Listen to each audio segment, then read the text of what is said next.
This is the Planning Commission meeting for July 9th, 2024. I'm going to call the meeting to order. Roll call, please. Members of the board: Ali, Present. Grotman, Present. Schumann, Here. Avens, Here. Smolleck's excused. Members of the administration: Assistant Law Director Morgan, here. Planning and Development Director Lieber, here. City Engineer Evanson. Here.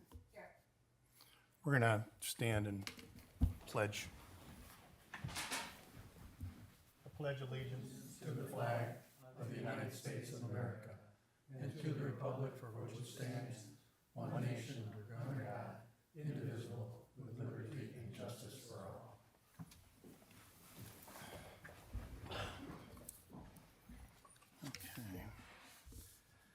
Okay, the members of the commission should have received a copy of the minutes.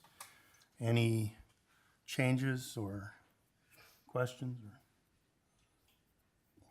Okay, I'll go ahead and approve them as completed. And then, okay, correspondence. We'll start with the administrative approvals. Director Lieber? Thank you, Mr. Chair. There have been 5 administrative approvals since your last Planning Commission meeting. The Super 8, which is actually going through a brand name change, I think Southridge Plaza, Southridge Inn, Southridge Hotel, something like that. There will be installing a number of EV charging stations in their parking lot for travelers to use.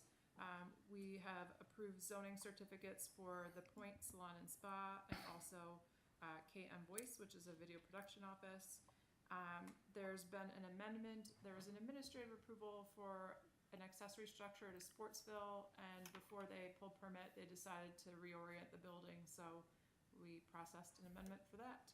And then last but not least, Ridgeville Farms, that senior housing project south of South Central Park, they were able to acquire an additional about acre of property from a neighbor on the north side of the project that creates the connection between the park and the Ridgeville Farms project.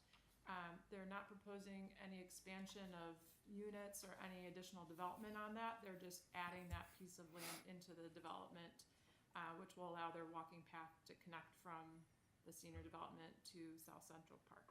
So that amendment was approved as well.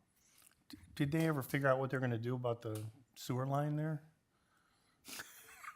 I'm sorry, shouldn't I bring this up? Sure. No, it is still a work in progress. We're working with the applicant's engineer, and some alternates have been proposed, and we're still under review. I'm just curious. It seemed like a big deal at the time. Okay, great. All right, well, we have no old business before us. We're going to move into new business. First applicant, PPZ 2024-0279, TJB Incorporated, 33600 Liberty Parkway, PPN 07-00-008-115-059. Applicant Victor Kravinko, AA 423 Lombardi Drive, Berea, Ohio 44017. Proposal consists of constructing a 10,000 square foot addition to existing building for storage. Property zoned I-2 Light Industrial District. Okay, we're going to start with administration. Director Lieber, do you want to? Thank you, Mr. Chair. TJB Incorporated has an existing facility in North Ridgeville on Liberty Parkway. Learned that they've been in our town since about 1980 or so. They manufacture electrical cable couplers, and they're proposing a 10,800 square foot building addition and site improvements. This is in the Liberty Parkway Industrial Park. It's surrounded by other industrial zone property with the exception of one lot that's on the northwest corner that's owned by Ohio Edison, which is strangely zoned R1. So I would say that while it's zoned residential, the property is used for utility, and I would suggest that the commission waive the requirement for buffering because of the fact it's a utility, and also it's far in the back of the property where it's been left in a natural condition and has natural screening as it is. The addition will be attached to the rear of the existing building. It will maintain the existing side yard setbacks. The project meets all height, setback, and lot coverage requirements of the district. The addition will be comprised of painted black, the chocolate brown color to match the existing building, a standing seam metal roof. They're adding some new overhead doors and man doors on the east and west elevations. This is, since the council adopted our new sidewalk requirements in chapter 1024, the planning commission does have the authority to require the applicant to construct sidewalks along the frontage, as I added in my report. But the commission can determine if that would be an appropriate request in this case. In my mind, it is an industrial park, and unlike a commercial area, residential area, it's a large frontage and it's a place with a lot of trucks and things coming in and out. So it's something, though, that the planning commission could include if you would so choose to require that. I had noted in the original submittal that all building lighting must be full cutoff. That the applicant resubmitted that information, I think, yesterday and showed a full cutoff light fixture. We had also noted during staff review that they showed split face block on the building and they needed to change the note to painted flat black. And then there's one other clarification where the site plan alternatingly had either identified a concrete pavement area versus like a compressed stone, and we talked about the need for it to be concrete and to reflect that on plans, and that is shown. So, I'm sorry, did you say that was shown? yes. It is on there, okay. Yep. So I think just with that little note on the elevation, I'd recommend approval of the project. Would you say that again about the elevation? A note that the split, to change the split face to smooth face painted block to match the existing building.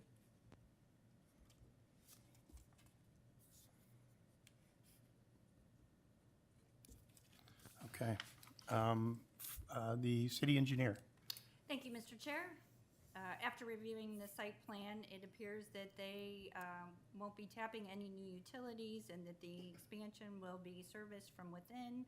I would ask, however, that the existing utilities be shown on the site plan when you submit for full engineering review so that we can determine if you need any extra hydrants, if you have appropriate fire protection to the back, to the rear of your new addition. So if you could show those, that would be appreciated. I also noted that I saw that the stormwater management controls were added with the building expansion as well, and I would ask that the water quality and quantity controls be designed for 100% of the building addition as well as 20% of the existing impervious surface. So I wasn't able to determine if that was accounted for, but in the engineering review, that will be revisited. The current site plan does not show the inclusion of a sidewalk, and after further review, there does not appear to be any sidewalk along Liberty Parkway. So having said that, I would ask that the applicant be eligible for, to pay the in lieu fee in lieu of installing the sidewalk along the frontage.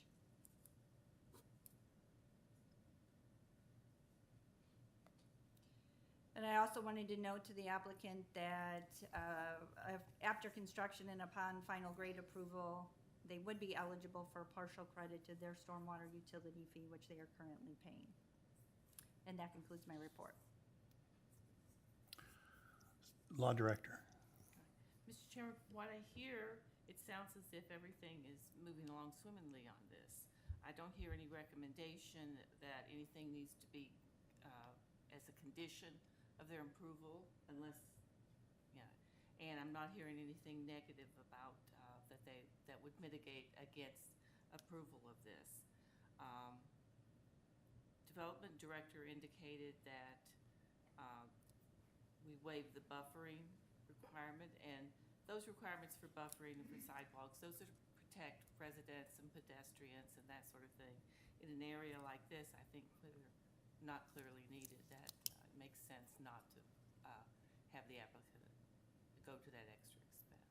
So I would agree. Thank you.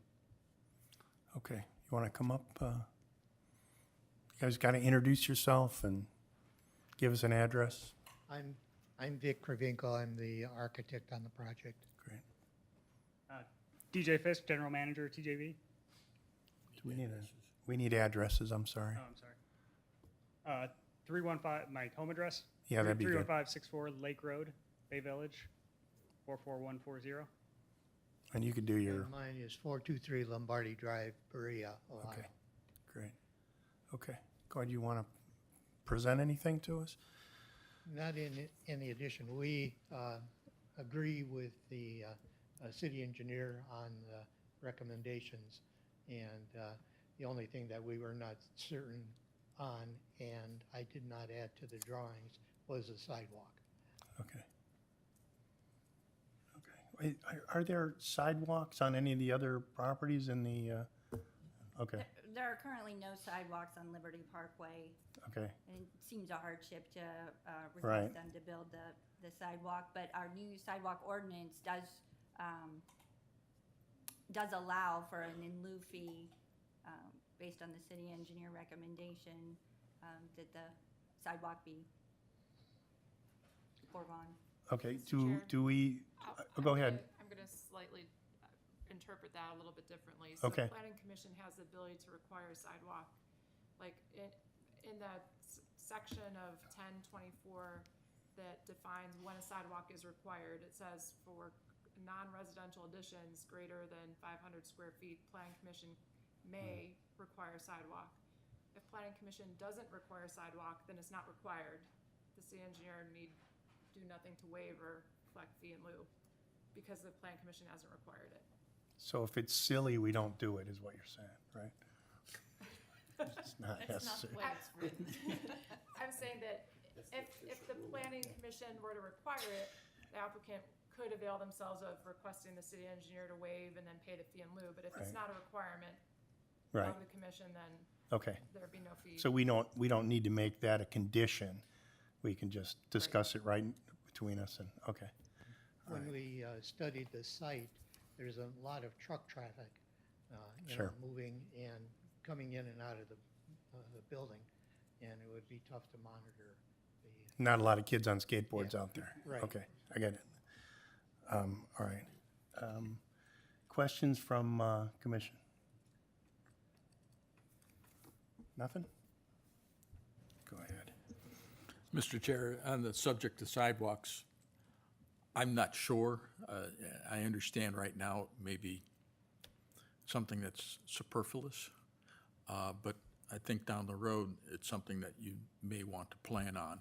And especially with all the truck traffic, if you do have pedestrians, be nice for them to be out of the way of the trucks. But I'm not, at this point, ready to require it. All right.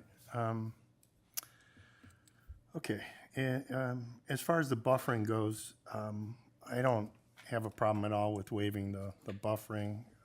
Anybody else? Any comment on that? Okay. I'm gonna assume we're in agreement on that. So you have anything else you want to add? No. Okay, anything from the public? Does anybody have any questions, comments, compliments, anything? Okay. All right, would somebody like to make a motion at this time? And Mr. Chairman, I'll make a motion that we approve the TJB Incorporated project. the only thing I would ask that we would include the director's comments about the changing the split face to block, is that correct? On the elevation, to match the. I'd be happy to include that. Okay, thank you very much. Somebody want to second that? I'll second that, Okay, thank you. Chair. You go ahead and vote. Ali, Yes. Grotman, Yes. Schuman, Yes, Abens. Yes. Motion carries unanimously. good luck, Thank guys. you. Thank you. Yes. Okay.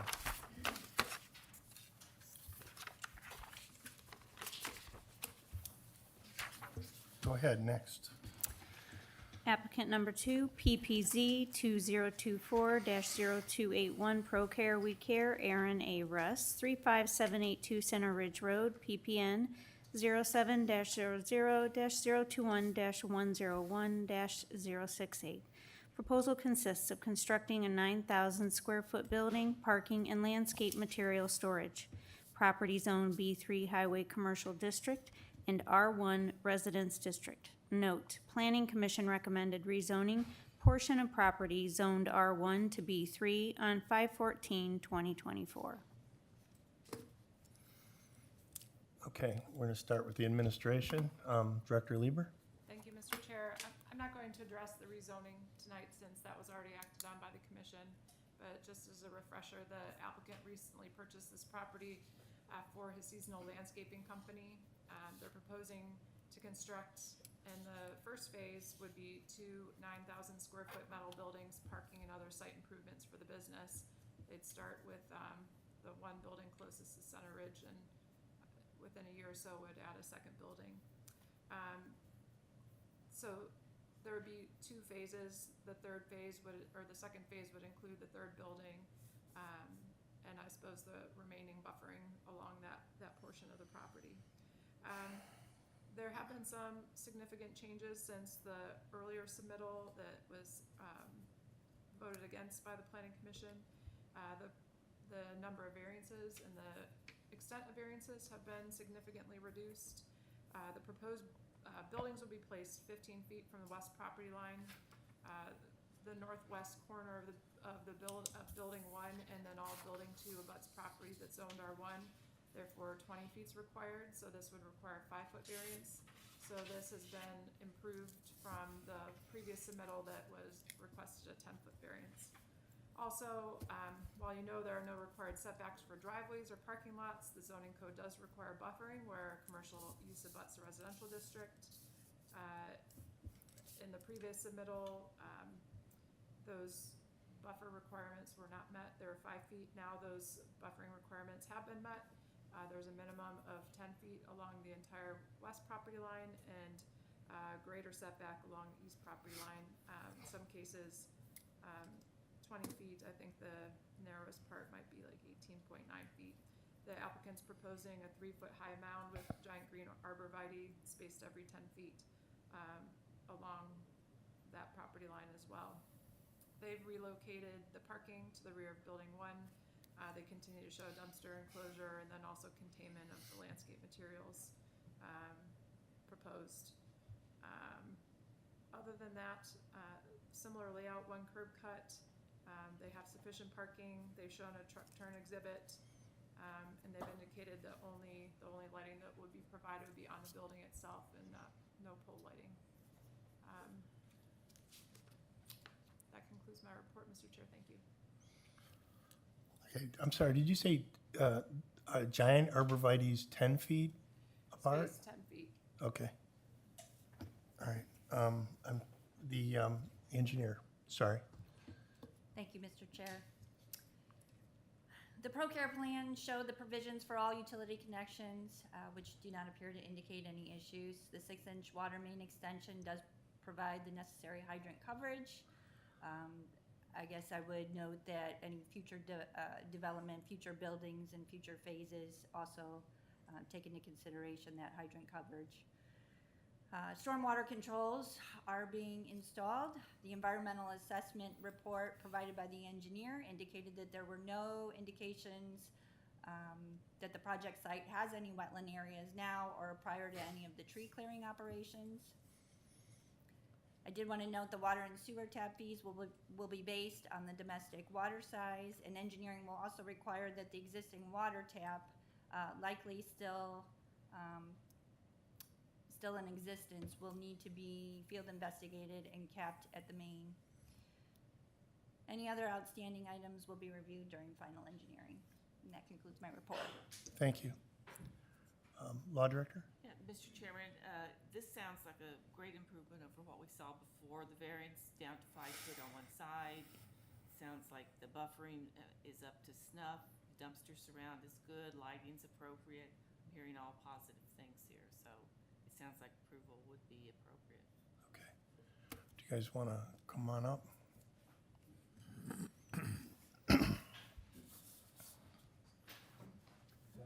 Good evening. Aaron Appel, Bram Hall Engineering, 801 Moore Road, Avon, Ohio. Can you hear him? So, yeah, we've made quite a few improvements to the plan since we were last in front of the commission. Proposed buffering is significant on the east side of the property, along with the west side of the property and the north side of the property. There is quite a bit of existing buffering to the property east of us. That property abuts the existing residential lots that are along Ridge Plaza Drive. Just under 300 feet between our east line and the back of those lots, 298 feet to be exact. Yeah, we provided a lot of existing drone coverage of the properties and indicating the existing buffering. Even with that existing buffering though, again, there's gonna be a 3-foot high mound on the entirety of the east side of the property. That'll have landscaping on top of that. And I believe the applicant, Mr. Russ, is prepared to put that buffer in now, the entirety. So not just for the first 2 buildings, it would be for the future third All the way building as down? well. Okay. We also provided just a little more background on Mr. Russ's company. They've been at Mills Road in North Ridgeville for a long time, so we've got just some existing pictures of, they keep a very neat site out there. It's been leased for a long time. They've been in the city. We also provided just, again, some example projects that they have performed as a company throughout Northeast Ohio. And there's some company background. You wanna talk a little here? Good evening, Aaron Russ, 34303 Mills Road, North Ridgeville, Ohio, owner of Procare Care. So the company was established in 2007 in North Olmsted, and back in the days I was the only one working for the company, doing the old school advertising, just hanging flyers at the front doorknobs and mailboxes. And starting with the year of 2009, we just started to develop and to grow our company, added 2 full-time employees, and we rented a property on Lorraine Road in North Olmsted by 480. And after a couple of years, we just outgrew that property and the warehouse, and we moved to our lease facility in North Ridgeville. Since 2014, we operate out of that property. Unfortunately, during the COVID years, we had a large theft at my company and the company next door, JC Auto Body. Unfortunately, at that time, 2 of our trucks, because we have limited parking inside of the warehouse what we are leasing, 2 of our full-size landscape truck hooked up to landscape trailers, fully, I want to say, loaded for equipment for the next day. They were completely taken out, and more damage was done around the perimeter of the building, all of the doors, the windows in the back, wherever they broke in. So since that time, we tried numerous times to get in, to purchase the property on Mills Road from the actual landlord. But unfortunately, we were never able to come up to an agreement, even if some time he was ready to move forward. So when this property came up for sale on Center Ridge Road, being 3 times the size what we have right now on Mills Road, I was very excited, to be able, to hopefully develop the site to fit our company needs and have a secure lot, and just looking forward for your guys' approval. Thank you. Okay, any questions from commission members? Nothing? I'll hold mine for the time being. Okay. All right. Okay. I see you've made some dramatic changes to the plan here, and we're glad to see that. So anything that we approve today is going to be subject to you getting the variances that you're asking for. And I'd like to add in, have the buffering be complete as a condition, just to get, as long as you're offering to do it, we might as well put it on paper. Sure. Okay. I'm going to ask the public if anybody would like to come up and talk.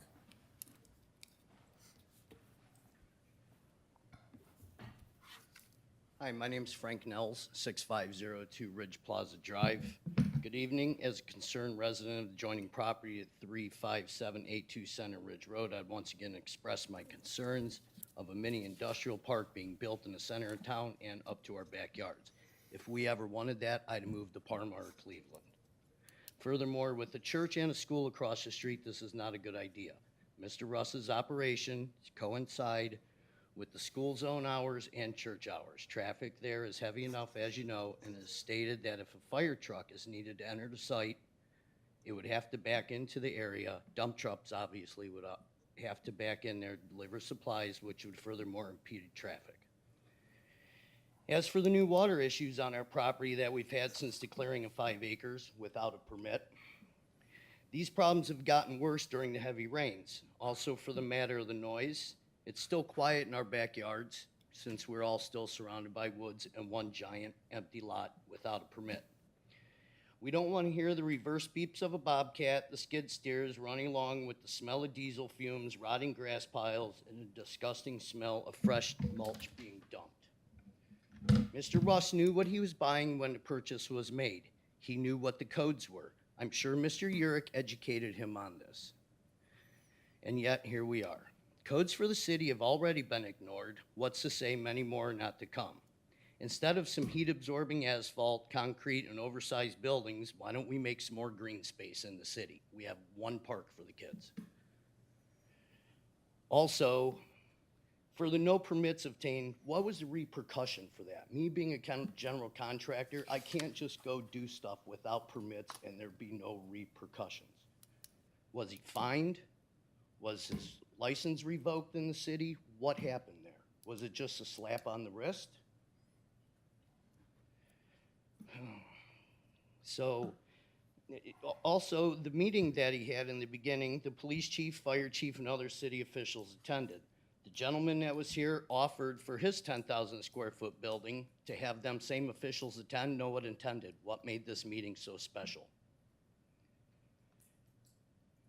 As for the zoning, shouldn't it be up to the residents of each ward to vote what goes into their ward? And if not, are we living in an authoritarian government?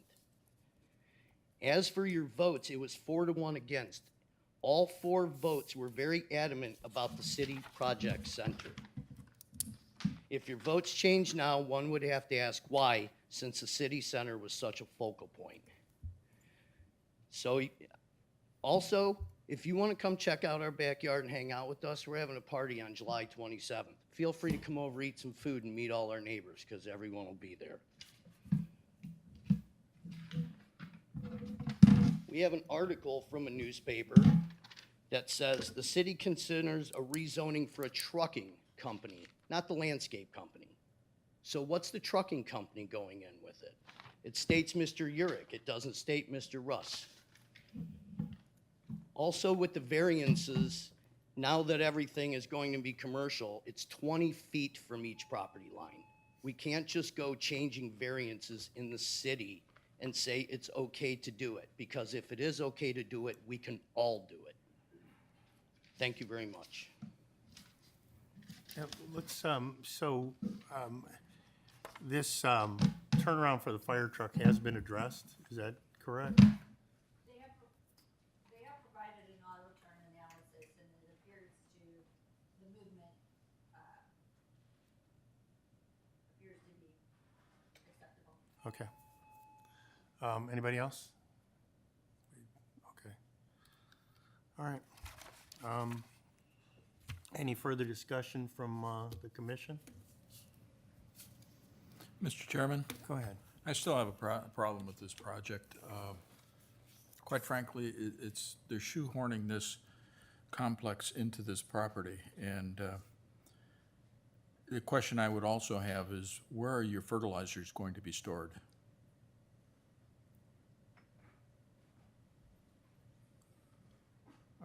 We don't use stored fertilizer. You don't use, We- fertilizers?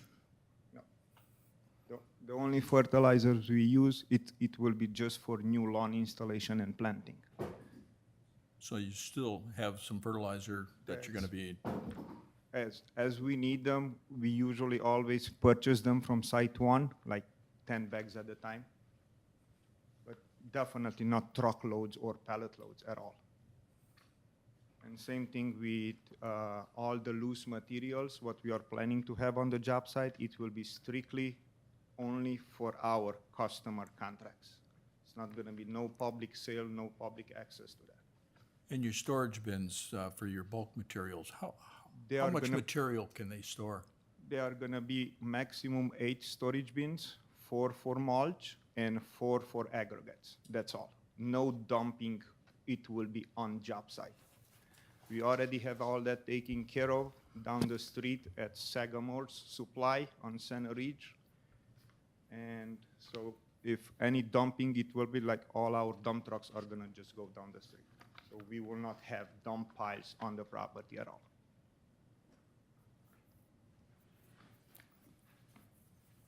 You had something to add? Go ahead. I would just add also, there's 38% green space on the property. So this is this is not a compact development. It is an odd-shaped lot, and we're kind of constrained on how to develop that. We have increased the green space from the initial submittal. I don't know if you want me to address permits or anything like that. I can just touch on that. I don't believe there is a permit for tree clearing in the city. The wetland investigation was done. A stormwater permit is in place from Ohio EPA, but that is in regards to stripping topsoil, moving dirt. None of that's happened to date, so we believe permits are, in place as needed. Is that correct? Are we? At the time of the tree clearing, we did not actually have a tree clearing permit. That was with the new engineering ordinances. Ms. Lieber, what's it, number 10? We implemented a tree clearing permit that became effective June 3rd with our code Okay. updates. Before that, we didn't have a requirement for a permit. They would have been required to install SWIP protections, but we did not have anything in our local codes or ordinances that required a permit. So Okay. failing that, there's no repercussion. And once we were aware of the situation, we asked for a remedy from the contractor, the applicant's contractor, and they immediately addressed that and stopped work, stopped the earth disturbing activity. So they did address all our concerns. Okay, thank you. I do want everybody to understand, so we are, the commission is a recommending body. And what we'll be doing today, if we pass this, we will actually be recommending to council that, and we also normally we're a 5-member commission. The chairman isn't here today. We still need 3 votes to pass. So just so you understand that. Would anybody like to make, is there any further questions, comments? Question I would have. Go ahead. On the 38% green space, does that include the space where your future building's gonna be? Yes, it does. It does? So that is with the ultimate build-out, all pavement building, there would still be 38%. There would still be, okay. Correct. Anybody else? Mr. Chairman? Yes. May I just add, the property has been rezoned, so this applicant, what they're asking for is appropriate for that area. The issues that we found that were in violation of our ordinance, they've corrected. So we need to compare their application to what we require in our ordinances, and make our judgment based on.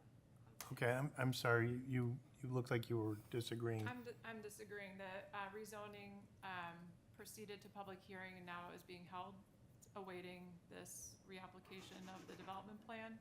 So council has not voted on the rezoning to my knowledge. So that said, while the property has not been rezoned, the recommendation of the commission was to rezone. So I think just in that spirit to review it with that understanding of a commission action that's been taken is reasonable. Okay, I understand. Okay, that makes sense. Okay, I'm going to ask, at this time, I'm going to ask somebody, if somebody would like to make a motion.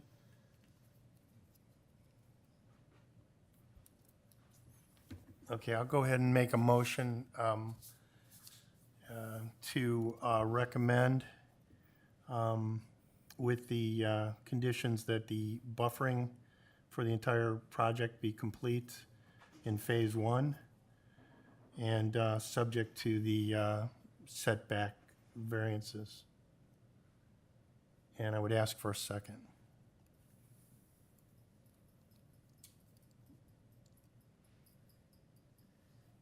Nobody wants to second it.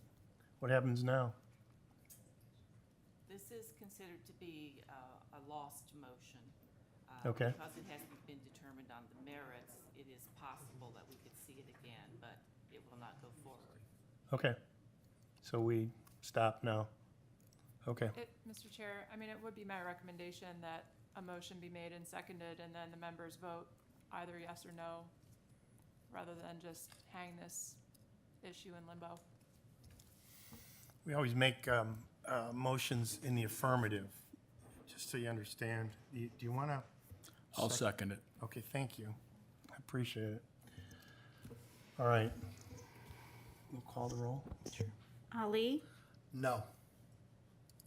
Grotman, No. Schuman, Yes. Abens. No. Motion fails 3-1.